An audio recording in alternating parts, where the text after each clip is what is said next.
My name is Dr. Paul Richardson. I'm the Clinical Director of the Multiple Myeloma Center here at Dana-Farber Cancer Institute in Boston. We're discussing the very important randomized phase 3 trial published by Dr. Cavo and colleagues in the Lancet. Bortezomib and thalidomide were chosen as ideal partners for the three-drug regimen based upon preclinical work that had shown synergy between the two drugs in model systems, and at the same time clinical work that had been done in advanced patients with relapsed and refractory disease, which had shown not only was the combination active and reasonably well tolerated, but most importantly that it was able to work even when single agents such as thalidomide and dexamethasone, perhaps as a doublet, or bortezomib-based therapy had in fact failed. So the rationale for the combination was very strong.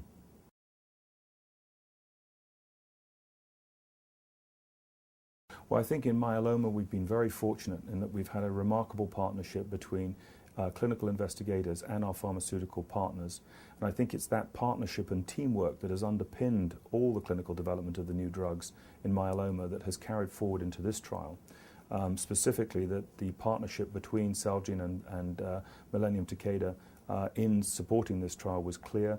I think a very other important example of this, frankly, is the more recent and more innovative study of lenalidomide, bortezomib and dexamethasone, which we led here at Dana-Farber, that reflected exactly the same spirit, a remarkable partnership between the companies with the simple goal of making things better for our patients. And I think that that is essentially a critical sort of philosophical point that we've been very fortunate to have underpinning our work in the myeloma research community.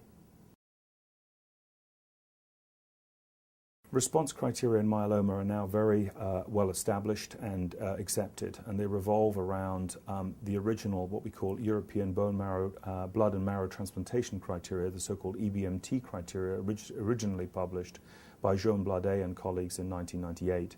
These were further refined by the so-called uniform criteria led by the International Myeloma Working Group and published a couple of years ago. Fortunately, in myeloma, we have a disease measure that we can follow usually in the vast majority of patients, and that is their paraprotein.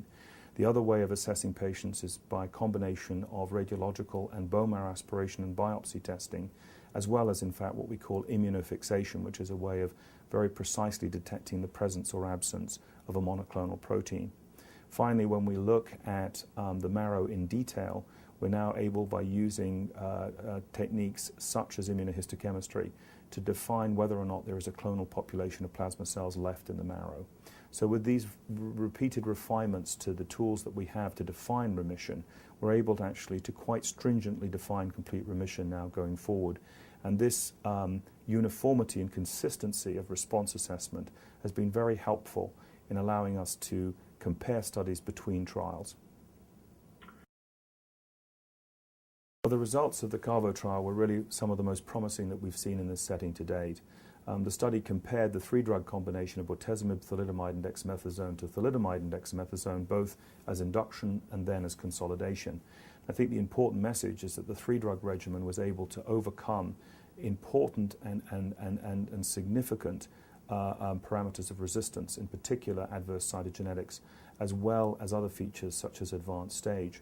And what was particularly striking is that for response rate and quality of response was substantially better for the three drugs compared to the two drugs in all groups. And what was particularly interesting as well was that after consolidation, in other words, after induction was complete, transplant was complete, and then consolidation was complete, the quality of what we call stringent CR in the three-drug regimen was strikingly high. This same degree of quality was not apparent in the two-drug regimen, unfortunately, and this translated into a significant difference in progression-free survival, which we believe is an important surrogate for overall survival. Now, these results were quite remarkable in the context of a large phase 3 trial and constitute something of a first in kind. Specifically, in the three-drug regimen, the rate of complete response was in excess of 30%. And this represented a threefold difference to that achieved with the two-drug regimen, where the complete response rate was approximately 11%. And this, in turn, translated into a meaningful difference in progression-free survival in favor of the three-drug combination. One note of caution to this otherwise very promising picture was the higher rate of neurotoxicity encountered with the three-drug combination. And this, of course, makes sense because both bortezomib and thalidomide are associated with neurotoxicity, and thus the two together, of course, can generate significant neuropathy. And in fact, in the study, about 13% of patients encountered significant neuropathy associated with the two drugs, and a larger proportion experienced mild to moderate neuropathy. The good news is that most patients who experience bortezomib neuropathy find it to be reversible, but it still remains a major challenge. Toxicity with thalidomide may be more cumulative. So going forward, there are in fact strategies to try and minimize this. One of them is to combine with bortezomib lenalidomide, which is a more potent form of thalidomide, a so-called IMiD, but with substantially less neurotoxicity. Another approach, of course, is to change the dose and schedule of bortezomib in order to minimize the neurotoxicity generated from that. And finally, there are a new second-generation group of proteasome inhibitors emerging now, including one drug, carfilzomib, and a number of others, which may be associated with less neurotoxicity than bortezomib, and these two, I think, hold promise for future combination strategies.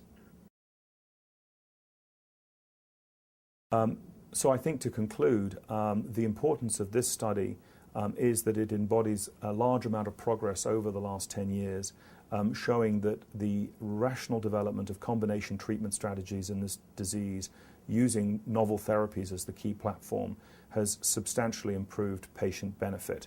And I think what we see, if we look at the natural history of myeloma over the last 10 years, that from, for example, at the turn of the millennium, median survival was 2 to 3 years, at best 3 to 5. Now we're seeing median survivals of 7 to 10 years reported, and I think that represents a real paradigm shift. What we hope for is continued progress because, in fact, whilst great advances have been made, the disease does remain incurable, so we have much work still to do.